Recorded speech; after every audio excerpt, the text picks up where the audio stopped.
Good morning, ladies and gentlemen, and welcome to Ballroom 2. My topic is change strategy and sustainability, and I'd like to introduce my guests. Thank you very much for joining me.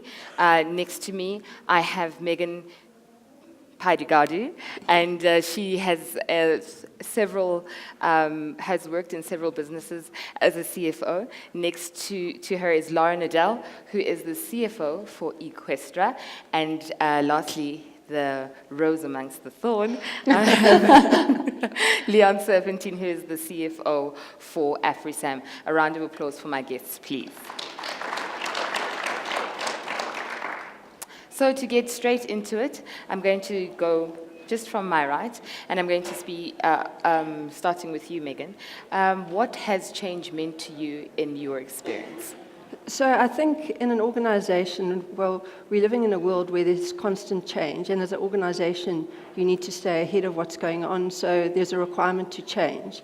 A lot of people in organizations don't want to change, so they resist. And you need to find a way to create a culture that's healthy and that can allow change. And a lot of that revolves around gaining trust of your employees and also having a transparent way of how you communicate and work with the people in terms of driving change into an organization.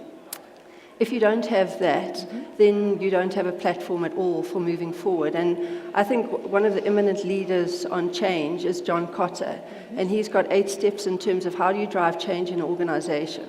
And it's really important to create a sense of urgency about the change that you want to happen in the organization. You need to go and find the people in the organization who are going to drive that change. And it doesn't necessarily mean the people according to the structure and the hierarchical titles. You need to find those influencers. And you need to drive the change in a sustainable manner and get quick wins so that you can embed the change in the business so that it eventually does become part of business as usual. Sure. I think you mentioned some vital points there. The first one that you spoke of is trust. I'm going to come back to you about that one. Thank you very much, Lauren, for joining me this morning. It's a pleasure to have you here. Thank you. What has change meant to you, and what does it mean to you currently? So if I'm absolutely honest, change is painful, 100% painful, but it is something that is so vital, as Megan talks about, that if you don't have and you're not equipped for it, that you're going to be left behind. So, you're going to stagnate. And I think that's the one thing that during my time, so I've been with Eqstra for 6 years now, and I think if there's anything that we do well, it is change, because there has not been 1 year that has been the same. Okay. We have changed everything you can possibly imagine regarding restructures, regarding the way that we look at the business, our actual strategy, where we place ourselves in the industry. We've done a major IT change, which is probably the biggest change that we've had to go through. And along the way, as Megan talks about, if you don't have, some of those 8 steps and you don't try and move really quickly and celebrate the wins as you go, you're going to be left behind. And it's in this economy that we're in at the moment, that's a fatal flaw. Thank you very much for joining us. Leon, thank you as well. What has change meant to you, and what has changed currently to you right now? Good morning, everyone. I think it's on. It's on. Can you hear everyone? Yes, now we can. Okay. Thank you.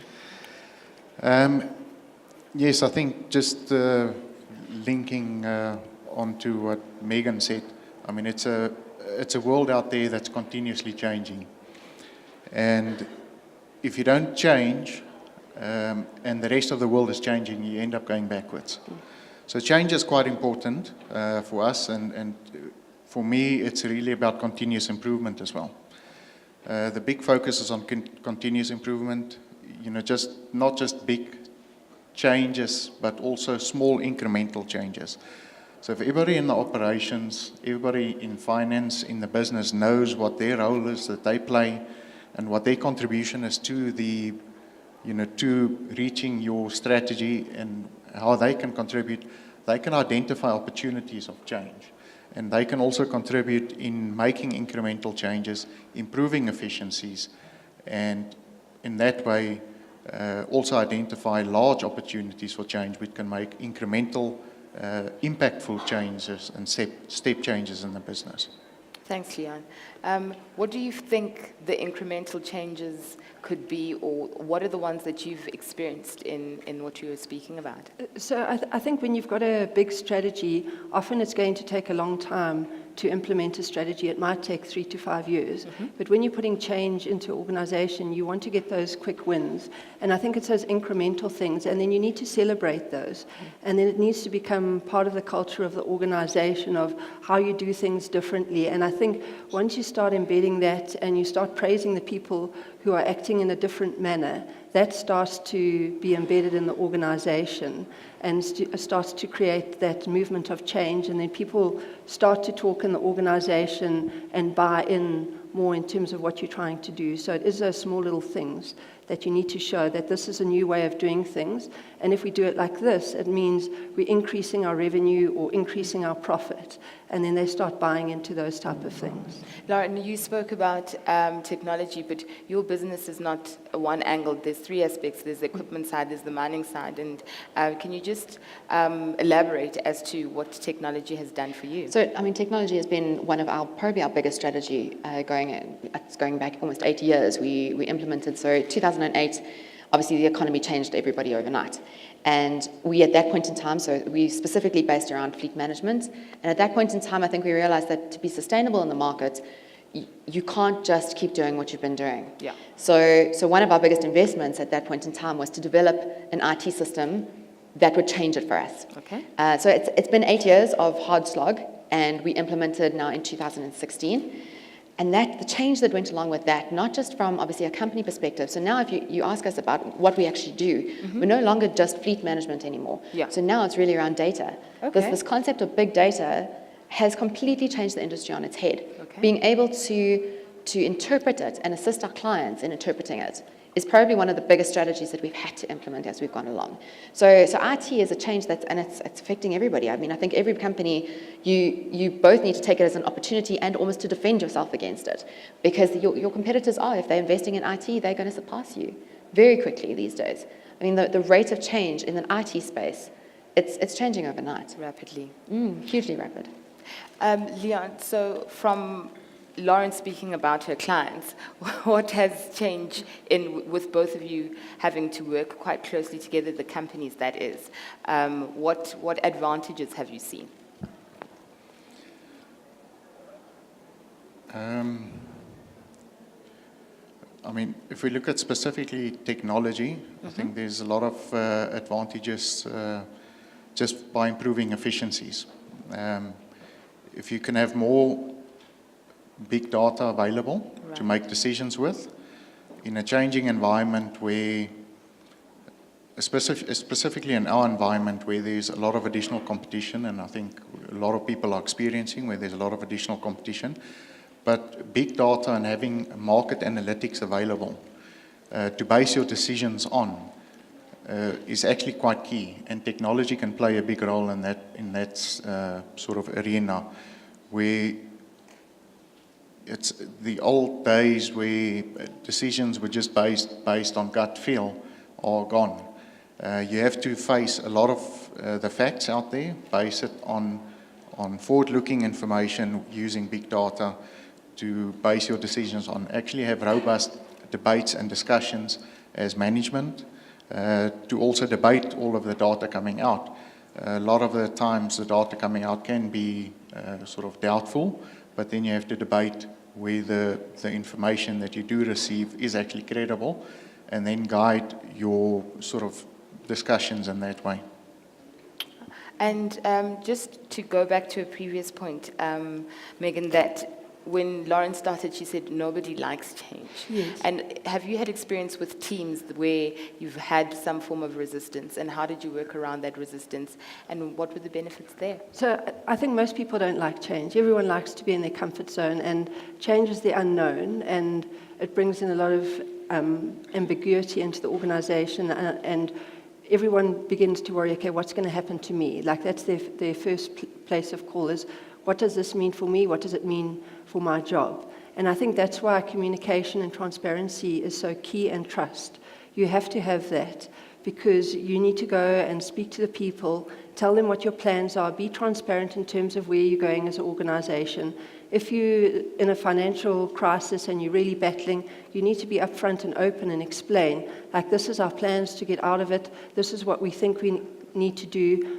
And you need to get buy-in from the people. So it's constantly talking to people. I think in your previous session, the one CFO said that, get out of your box. And I think as a person who's leading change in an organization, you have to get out of your box and you need to walk the floor and speak to the people, gain their confidence and gain their trust, listen to their fears and worries, and take those on board. And if there are things that are warranted, adjust your plans and just listen to the people in the organization so that they feel heard and they feel that they're in a safe space in terms of where you're taking the change to.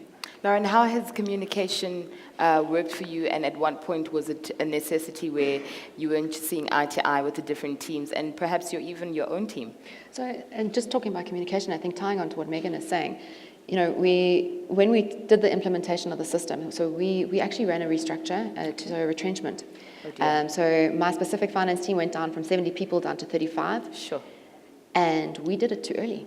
Oh dear. So we made a mistake. Okay. And we actually cut thinking that there would be efficiencies in the system immediately. And it was one of our biggest learnings. But unfortunately, by that point in time, we had already done the retrenchments.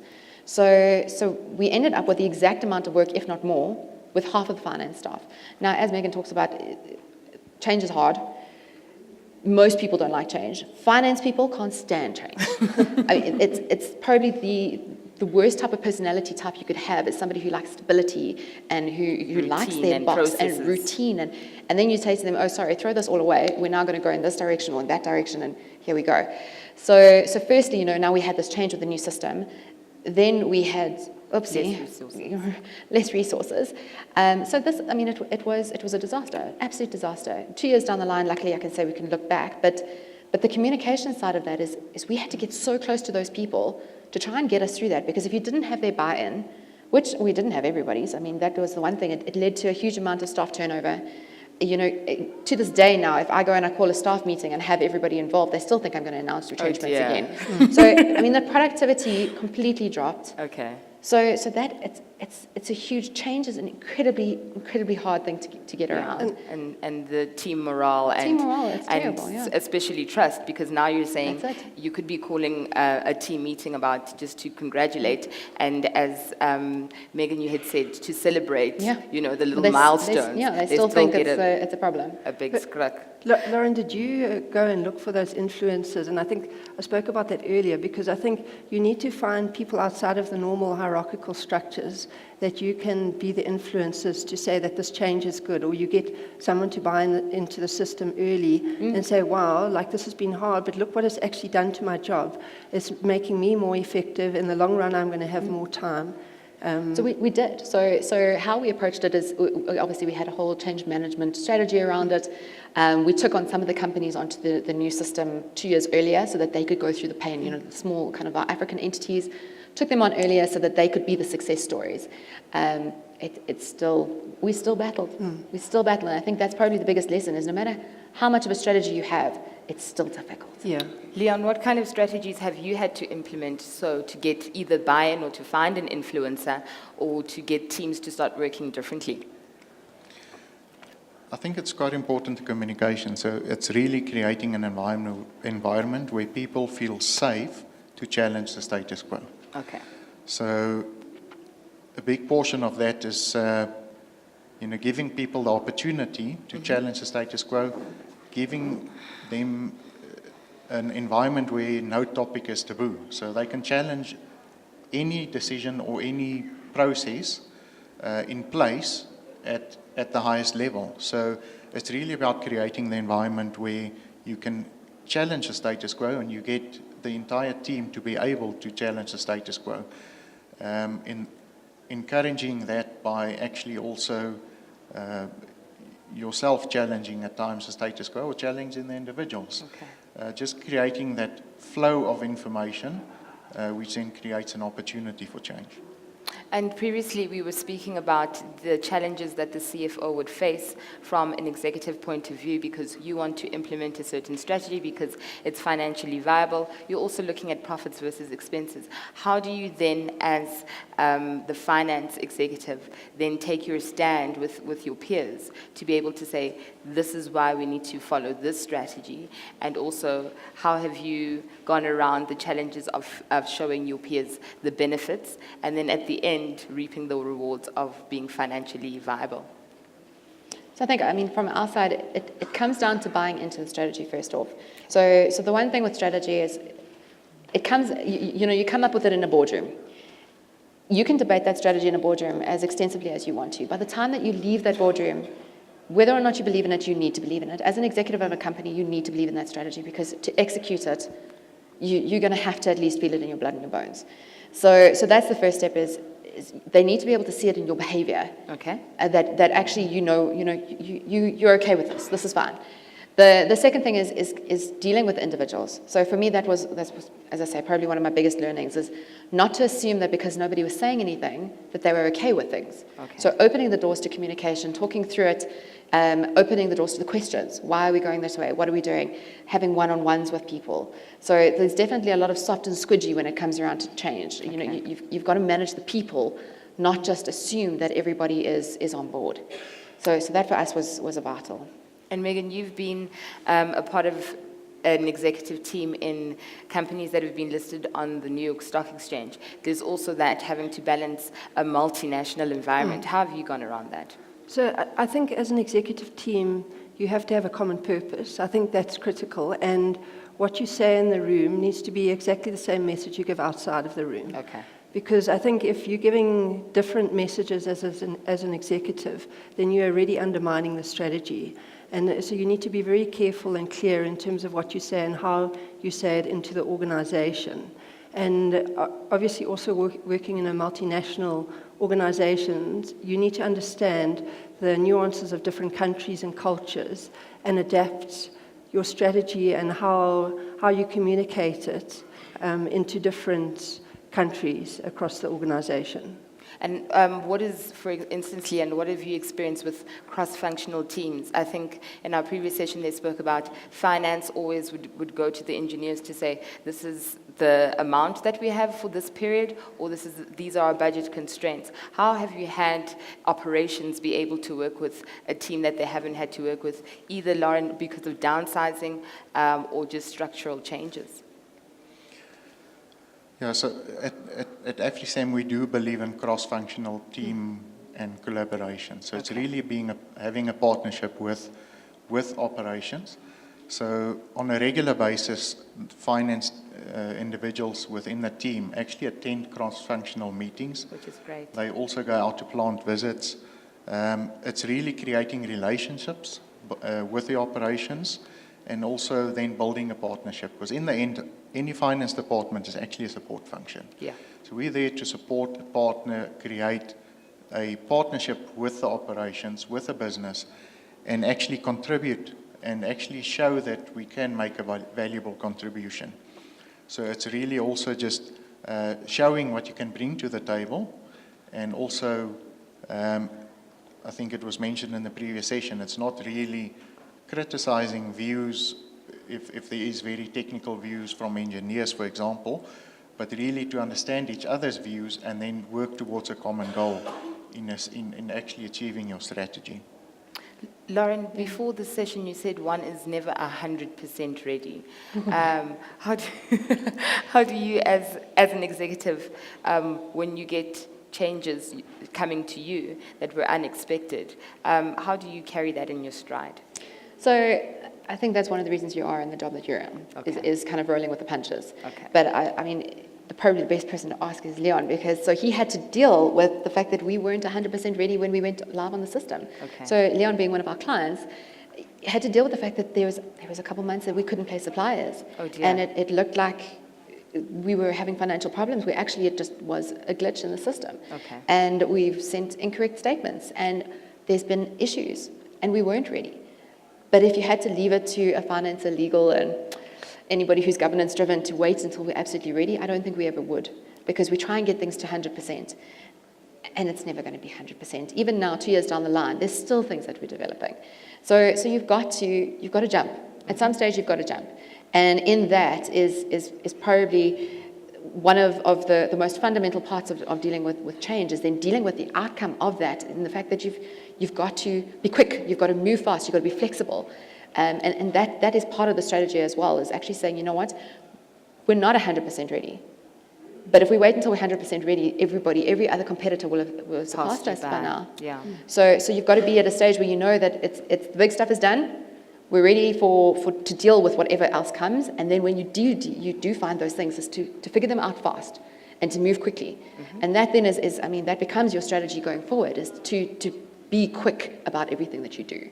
Now, the beauty of the Finance Indaba is that we have in our audience and in the auditorium today a plethora of people. So you get people who are interns who just started their finance career, and then you get people who are much senior FDs. Megan, can you speak to us as to how you've been able to roll with the punches? Perhaps we do have an FD who's sitting in here cringing, going through something similar. How have you rolled with the punches? So I think sometimes you have the best learnings from the mistakes you made, because you're going to remember those the best. And I think it's about, no one's perfect, and it's being honest and taking responsibility and saying, okay, I messed up with this, but I take responsibility. And even as a FD or CFO, taking responsibility for your team as well. If they've messed up, take responsibility for what's happened and own it as the leader, as opposed to going and trying to create blame. So you create a safe environment for your finance team. So like in Lauren's case, where you're going through changes, I'm sure Lauren was the face of finance and leading that and having to take all the knocks for all the issues in the system, and supporting her finance team through that, like sending incorrect statements and being there to say sorry. And I think when we do that and show that we can make mistakes, but we're looking at it and we're fixing it, I think that shows leadership. Definitely. Lauren, you spoke of assuming the strategy and believing in it so that you can walk and you can talk it. That then allows you to work on the sustainability of the firm. But sustainability is not necessarily one-fold. I mean, there's environmental questions about it. There's also the communities that you work in. It's also about speaking to your CSI department. Why does CSI want you to invest so much in certain communities, et cetera, et cetera? What has sustainability meant to Eqstra? So, I think that these days a very prevalent question. Yeah. So sustainability, you look at it almost from two perspectives. So as I talk about, what are we doing to be a sustainable business as far as that we've got a future, that I can keep those 600 people employed going forward. But then you also look at the impact that you've got, as you say, on the community around you. And if you're doing that, so no matter how much money we generate as a company, how are you using that to better off the rest of the country? So that's been definitely a shift in the way that we look at things nowadays. So everything that we do, it's not just for the stakeholders, or you need to see the community as a stakeholder as well. I guess it's one of the additional stakeholders that we didn't used to look at as extensively as we do now. So we've got a lot of projects running, and the big thing for us is to try and assist other developing suppliers in our supply chain, and actually try and push business through them. So use the influence that we've got to now try and influence them positively as well. So that's been where we've spent a lot of time developing our sustainability strategy. Has been around within our supply chain. Okay, and Leon, what has that meant to you, sustainability? Well, with us being a mining company, sustainability is actually quite critical. So from an environmental compliance point of view, you always need to make sure that you comply to all the regulations, but also to make sure that you actually provide to rehabilitate the damage that you do make to the environment, to leave something behind for the future. Okay. So it's being a responsible citizen, but also dealing quite closely with the communities. Communities is quite topical at the moment. In every area that you operate in, you have communities that you deal with directly. So we have a process where we actually do consult quite extensively with the communities to understand their needs, and actually then combined with the community, agree on specific action plans and specific projects that we can embark on to actually empower the communities and also to improve the environment in which they live. We've got a big focus on the youth development, schooling, Okay, lovely. and in the areas that we operate in. So being a social, corporate, social company actually is quite important for us. We can always make quite a big difference. So we've also implemented business development centers where we actually develop suppliers. We give them opportunity to obtain some training.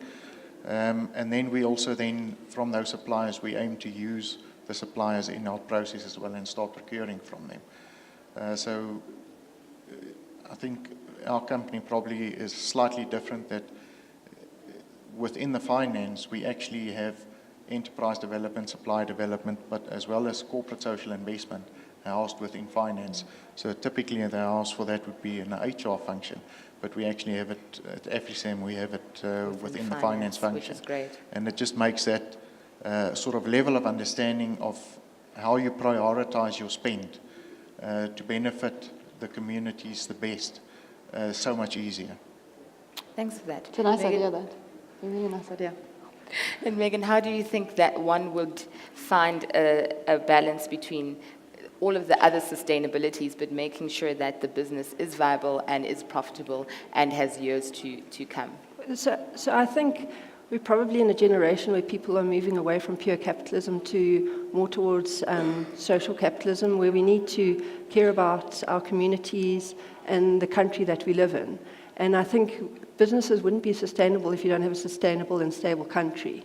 And to have a sustainable country, you need to create employment, you need to give back into the country and uplift the communities that you work within. So I think they go very much hand in hand. To have a profitable business, you need to have a stable country, and if you're giving back to the country, you're actually building a stronger economy for South Africa.